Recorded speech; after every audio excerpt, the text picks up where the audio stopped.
आपको पता है, लास्ट वीडियो में भीष्म के पास युधिष्ठिर उनके चरणों में खड़े होते हैं, परमिशन ले रहे होते हैं कि प्रभु मैं युद्ध स्टार्ट करूं, और स्ट्रैटेजी पूछते हैं कि आपको हराया कैसे जाए। ये बहुत बड़ा फैक्ट है कि स्ट्रैटेजी भी पूछने गए होते हैं उन्हीं से जो उनके विरोधी हैं। उसके बाद परमिशन लेकर के वो गुरु द्रोणाचार्य के पास जाते हैं। गुरु तो गुरु हैं। उन्होंने बताया कि देखो, अगर मैं रथ में बैठ करके युद्ध लड़ लाऊंगा तो कोई मुझे हरा नहीं सकता, लेकिन हाँ, अगर कोई बैड न्यूज़ मुझे मिलती है, मैं रथ छोड़ देता हूँ, सरेंडर कर देता हूँ, तो मैं युद्ध नहीं लड़ूंगा। बट वो बैड न्यूज़ मुझे कोई ऐसा व्यक्ति दे जिसके ऊपर मुझे पूरा भरोसा है। वहां से कथा निकल के आती है अश्वत्थामा मारा गया वाली, क्योंकि गुरु गुरु द्रोणाचार्य को ये लोग मार नहीं पा रहे होते हैं। भगवान श्री कृष्ण भी युधिष्ठिर से कहते हैं कि अगर ये आधा दिन और युद्ध लड़ लेते हैं, ये 15वें दिन की घटना होती है जब गुरु द्रोणाचार्य एकदम कोहराम मचा दिए होते हैं, उन्होंने त्राहिमाम त्राहिमाम हो रहा होता है, पूरी पांडव सेना को नष्ट कर रहे होते हैं। तब भगवान श्री कृष्ण युधिष्ठिर से कहते हैं कि अगर ये आधा दिन और युद्ध लड़ लेंगे तो तुम्हारी पांडव सेना खत्म हो जाएगी, तो कुछ ऐसा करो कि ये शांत हो जाए। पहले दिन जब गुरु द्रोणाचार्य ये बात बताते हैं तो सबको समझ में आ गया होता है कि इनको हराना कैसे है। स्ट्रैटेजी भीम ने बना ली होती है, क्योंकि भीम ही सबसे पहले जाके बताते हैं गुरु द्रोणाचार्य को कि अश्वत्थामा मारा गया। एक्चुअली भीम ने ही मारा होता है उस हाथी को जिसका नाम अश्वत्थामा होता है, लेकिन द्रोणाचार्य उसकी बात पे भरोसा नहीं करते भीमसेन की। तब युधिष्ठिर को बेमन से, और वहाँ लिखा हुआ है कि अर्जुन को भी इच्छा नहीं थी कि ऐसा हो, लेकिन बाकी लोग रेडी थे कि हाँ ऐसा करना चाहिए। तो अर्जुन और युधिष्ठिर एग्री नहीं थे, फिर भी बेमन से, क्योंकि भगवान श्री कृष्ण कह रहे हैं और भगवान श्री कृष्ण ने वहाँ क्लियर भी किया है कि अपने लोगों की जान बचाने के लिए अगर तुम्हें कोई असत्य बोलना पड़े तो उससे पाप कर नहीं लगता। तब युधिष्ठिर रेडी होते हैं और जाके गुरु द्रोणाचार्य को बोलते हैं कि अश्वत्थामा मारा गया। हाथी, जानवर या मनुष्य, ये पता नहीं। तो ये वाला जो सेकंड सेंटेंस है वो धीमे से बोलते हैं मन में, मर्मरिंग करते हुए, ताकि उनको ना सुनाई दे।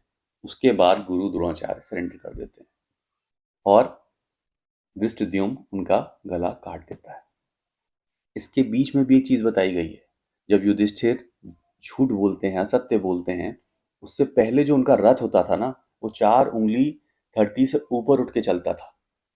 जब वो ये असत्य बोल लेते हैं तो 4 उंगली नीचे चलने लगता है।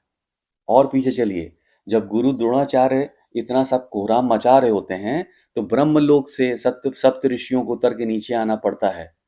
महाभारत में ऐसा लिखा है, और बोलना पड़ता है कि प्रभु अब आप गलत कर रहे हैं, आप ब्रह्मलोक चलिए, आपका काल आ गया है। नहीं सुनते उनकी वो।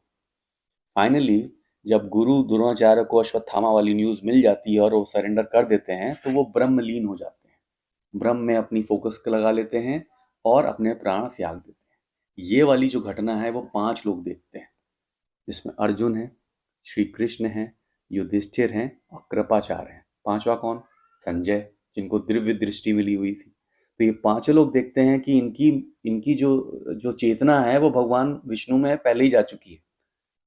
बाकियों को लगता है कि धृष्टद्युम्न ने इनका मर्डर किया, धृष्टद्युम्न ने उनको मारा, क्योंकि वो उसमें वर्णन है, वहां पे लिखा हुआ है कि बकायदा दाहिने हाथ से वो उनके बाल पकड़ता है और लेफ्ट हैंड से वो उनको सर कलम करता है, और फिर उसके बाद जो है वो सर लेकर के वो, मतलब पूरा डिस्क्राइब किया है।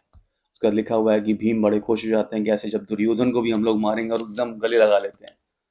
तो that is how Guru Dronacharya was killed. इसके बाद पहले दिन चलिए, जहाँ पे गुरु द्रोणाचार्य ने बता दिया था। अब आगे चलते हैं, इनसे परमिशन लेके कृपाचार्य के पास जाते हैं। कृपाचार्य और गुरु द्रोणाचार्य के बीच में एक रिलेशन है। कृपाचार्य की जो बहन थी कृपी, उनसे शादी हुई थी गुरु द्रोणाचार्य की, और गुरु द्रोणाचार्य और कृपी से अश्वत्थामा हुए थे।